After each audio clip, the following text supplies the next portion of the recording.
شهر رمضان الذي أنزل فيه القرآن هدى للناس وبينات من الهدى والفرقان فمن شهد منكم الشهر فليصمه.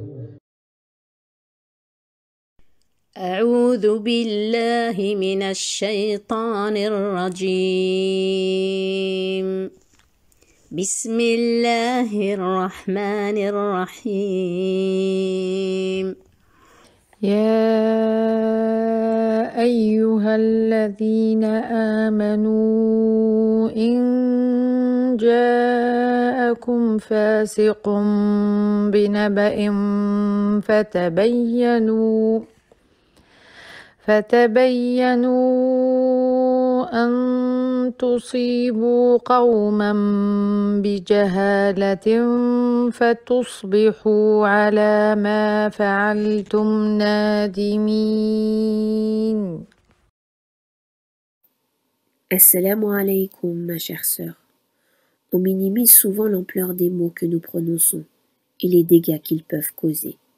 Lorsque nous ne faisons pas le travail de retenir notre langue et de ne pas lui mettre de limites, très souvent on le regrette.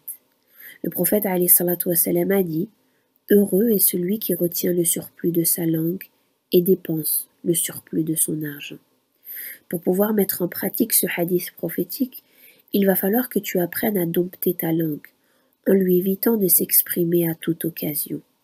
Laisse-la se manifester seulement après l'avoir fait passer à travers 3 filtres, comme nous le relate l'histoire de ce savant dont Allah subhanahu wa ta'ala avait doté d'une belle sagesse.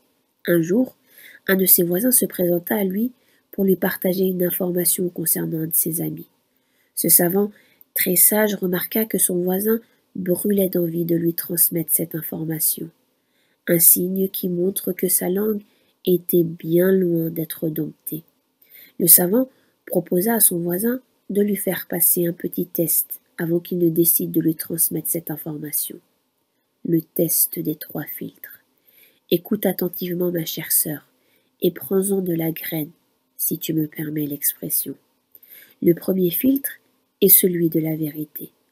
Avant de transmettre l'information ou de parler, vérifie que ce que tu veux dire est vrai. Le deuxième filtre est celui du bien. Pose-toi la question de savoir si ce que tu as à dire est un bien qui ne causera aucun mal. Le prophète alayhi salatu wassalam a dit que celui qui croit en Allah subhanahu wa ta'ala et au jour dernier dise du bien ou qu'il se taise. Le troisième filtre est celui de l'utilité. Ne cherche à travers tes mots, ma chère sœur, qu'à être utile. Éloigne-toi de la futilité et de tout excès de bavardage qui ont pour conséquence l'endurcissement du cœur. Le prophète alayhi salatu wassalam a dit « Ne tombez pas dans l'excès de paroles sans évoquer Allah subhanahu wa ta'ala. Car l'excès de paroles sans évoquer Allah endurcit le cœur.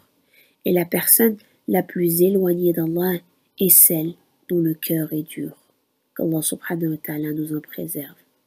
Si seulement, ma chère sœur, nous prenions l'habitude de passer nos mots à travers ces 3 filtres, on éviterait tellement de regrets et de désobéissance. En ces derniers jours bénis, repens-toi pour toutes les fois où ta langue a prononcé de mauvaises paroles. Qu'Allah subhanahu wa ta'ala nous permette d'utiliser notre langue dans le bien et que les mots que nous puissions utiliser soient source de vérité, de bien et d'utilité. Et qu'Allah subhanahu wa ta'ala nous inspire les mots qu'il agrée et qui nous rapprochent de sa satisfaction et de son amour. Que ta place au plus haut degré du paradis te soit accordée par Al-Afou en ces jours bénis. Je te confie au meilleur des protecteurs. Fi amanillah.